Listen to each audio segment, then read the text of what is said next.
कुछ नया बताना था और अष्टक वर्ग के बारे में सभी को जानकारी है। बेसिक क्या है अष्टक वर्ग? तो हम लोग तो वैदिक कुंडली से कह देते हैं कि आदमी बहुत धनी है, ये आदमी बहुत गरीब है। आज हम एक बहुत छोटा सा फॉर्मूला बताएंगे कि अष्टक वर्ग से कैसे जाने किसी फाइनेंशियल पोजीशन क्या है।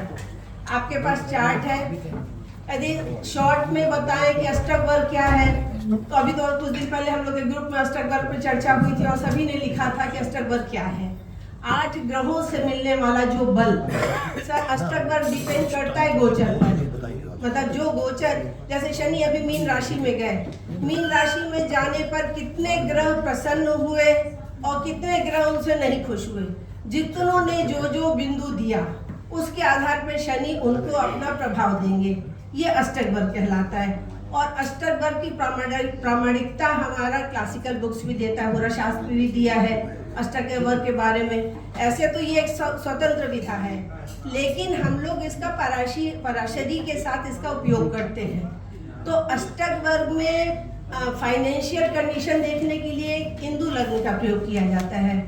इंदु मतलब होता है चंद्रमा। चंद्रमा के आधार पे कैसे बताना कि हमारी फाइनेंशियल पोजीशन क्या है। अब आपके पास चार्ट है सामने, चार्ट खोलिए क्योंकि हम ब्लैक बोर्ड पे नहीं बता रहे हैं। इसमें जो लिखा है कि अष्टक वर्ग यद्यपि अपने आप में स्वतंत्र विधा है, तथापि इसका प्रयोग पराशर पद्धति के साथ किया जाता है। यह कुंडली में महत्वपूर्ण घटनाओं का ठीक समय निर्धारण करने में बहुत सहायक होता है। जो लोग कुछ जैसे कहते हैं ना, शुरुआत करना चाहते हैं एस्ट्रोलॉजी में, यदि वो हम लोग कहते हैं पहले टैरो सीख लो, प्रश्न कुंडली सीख लो, यदि वो सिर्फ अष्टक वर्ग पे अपनी पकड़ बना ले तो बहुत सटीक प्रेडिक्शन कर सकते हैं सर्वाष्टक वर्ग की पद्धति से, भिन्नाष्टक देख के। लेकिन ठीक है, शुरुआत तो सीखना पड़ता ही है। और ये सिर्फ गोचर की घटनाओं पर ही अष्टक वर्ग से हम लोग प्रेडिक्शन करते हैं। तो इसमें जो कलाएं दिया हुआ ये फिक्स है। जैसे लिखा है गणना करने की विधि, राहु केतु को इसमें नहीं लिया जाता है। जो ग्रहों की कलाएं हैं वो फिक्स है, जैसे सूर्य का 30, चंद्रमा का 16, मंगल का 6, बुध का 8, गुरु का 10, शुक्र का 12, शनि का 1। अब कोई कुंडली बनी है, इसमें नीचे उदाहरण में अमिताभ बच्चन की कुंडली बनी है। तो जो सबसे पहले लग्न से नवम घर की राशि होगी उसकी कला को देखेंगे क्या है। किसी भी कुंडली में नवम घर की राशि जो है, जैसे अमिताभ बच्चन में शुक्र है तो शुक्र की कला को हम देख लिए। फिर चंद्रमा से नवम घर की जो राशि होगी, नवम में 3 ग्रह हैं और राशि बुध की। अमिताभ बच्चन में राशि शुक्र की है। अच्छा, नवम में? अच्छा, हाँ, मैं अष्टम देख रहा था। हाँ, नहीं, नवम में शुक्र की राशि है। फिर हम कुंडली में देखेंगे चंद्रमा कहाँ है। चंद्रमा से नवम घर की राशि, हाँ वो बुध हो गया। नहीं, बुध कैसे हुआ? बुध है ना, नवम। हाँ, बुध आ गया। अब इसमें आप देखिए कि बुध की कला क्या दी हुई है, 8 दिया है, और शुक्र की कला दिया हुआ है 12। 8 और 12 को जोड़ दीजिए और उसमें 12 से भाग दे दीजिए, जो शेष आ जाए। यदि कभी कभी ऐसा होगा कि आपकी संख्या इतनी कम होगी, जैसे शनि को जोड़ दीजिएगा और मंगल को जोड़ दीजिएगा तो 12 से नीचे की संख्या आ जाएगी, उसमें कुछ भी नहीं भाग देना है, उसी को एक शेषफल मान लेंगे। ठीक है, अब इतना तो टोटल सब लोग हम लोग जानते हैं। अब इसके बाद चंद्रमा से उस भाव को गिनिए। अष्टक वर्ग की कुंडली सॉफ्टवेयर में मिलती है क्या? हाँ, मिलती है। हाँ जी, मिलती है। आप जैसे कोई भी पद्धति खोले, जैसे आप केपी खोले वैसे अष्टक वर्ग खोलिए। उसमें टेबल दिखा रहा है, कुंडली नहीं दिखा रहा है। नहीं, आप आगे है सर, अष्टक वर्ग है उसमें, किसी भी कुंडली में सर अष्टक वर्ग मिलता है। तो जो शेषफल आया उसको चंद्रमा से गिनिए। चंद्रमा से गिनने पे जो भाव आया वो इंदु लग्न कहलाया। इंदु लग्न से ही हम उसके फाइनेंशियल कंडीशन को देखेंगे। ठीक है, तो अब इसमें तो जो बगल में लिख दिया है, लग्न से 9 में शुक्र है, शुक्र की कला 12 है, फिर चंद्रमा से 9 भाव का स्वामी बुध है, इसका जोड़ 20 आया, 20 को 12 से भाग दिए, शेषफल 8 आ गया।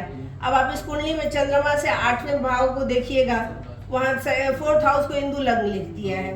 अब वैसे ही जैसे हम लोग वैदिक में करते हैं कि सेकंड हाउस को, 11th हाउस को हम फाइनेंस और धन और लाभ का कारक मानते हैं। तो इंदु लग्न की कुछ विशेषता होती है जो इसमें दिया हुआ है कि जो इंदु लग्न को शुभ ग्रह देखे या युति करे या दृष्टि दे, वो अपनी दशा अंतरदशा में धन देगा ही देगा। सर्व अष्टक वर्ग की सबसे खासियत ये है कि यदि आपका वैदिक कह रहा है कि ये ग्रह नीच है और ये खराब परिणाम देगा और अच्छा परिणाम दे रहा है, तो आप परेशान है कि अच्छा परिणाम कैसे दे रहा है। अष्टक वर्ग उसको प्रमाणित करता है कि यदि इंदु लग्न को कोई शुभ ग्रह देख रहा है या दृष्टि युति दे रहा है तो वो अपनी दशा अंतरदशा में आपको धन देगा ही। चाहे वैदिक से हम क्वेश्चन मार्क लगा के सोचते रह जाए कि ये तो अष्टम भाव का स्वामी था, ये परेशान क्यों नहीं कर रहा, धन क्यों आ रहा है, वो धन देगा। या फिर इंदु लग्न जो बना उसके केंद्र और त्रिकोण में जो भी शुभ ग्रह आए वो भी अपनी दशा अंतरदशा में आपको धन, संपत्ति, सुख सुविधा प्रदान करेंगे।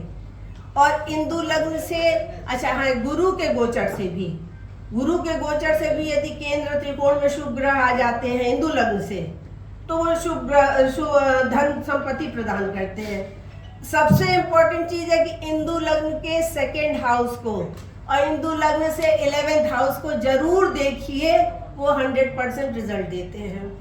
जैसे एक कुंडली और बनी हुई है लास्ट में बिल गेट्स की, बिल गेट्स की आप कुंडली खोलिए। अच्छा, इसमें एक पॉइंट और अच्छा लिखा है जो छूट गया, उच्च का अशुभ ग्रह भी इंदु लग्न में होने से अंत में अच्छा धन प्राप्त करता है। आप लोग प्रैक्टिकल करिएगा, क्योंकि मैं तो साइंस की विद्यार्थी हूँ, बिना प्रैक्टिकल किए कुछ भी रिजल्ट नहीं बताती हूँ। और हम जो अपने क्लाइंट्स को रिजल्ट रेमेडीज बताते हैं वो हम उसमें थोड़ा सा साइंस जरूर जोड़ते हैं।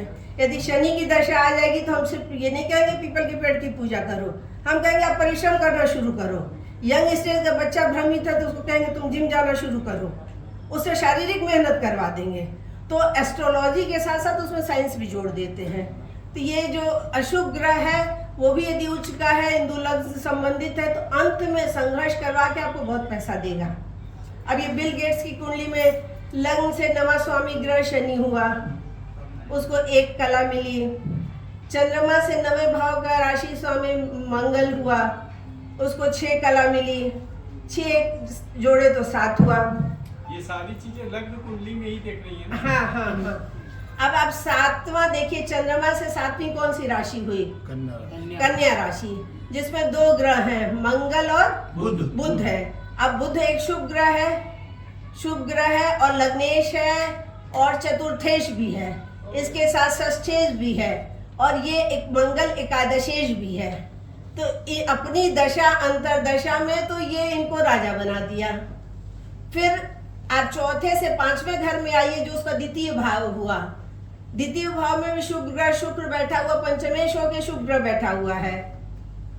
बिल गेट्स के पैसे के बारे में तो मतलब ये किसी को बताना नहीं होगा कि वो कितने धनी है। तो ये शुक्र तो पंचमेश है, इनको तो राजा बनाया ही बनाया। फिर आप उनके एकादशेश में जाइए, वहाँ कर्क राशि है, कर्क राशि का स्वामी फिर कौन हुआ? चंद्रमा। वो इंदु लग्न पे सीधे दृष्टि दे रहा है, तो अपनी दशा अंतरदशा में तो इनको करोड़पति बना दिया। इसको प्रैक्टिकल करिए, देखिए और उसके बाद फोन से हमसे बताइए कि इंदु लग्न कितना प्रभावित होता है। अब इससे ज्यादा कुछ नहीं बोलेंगे।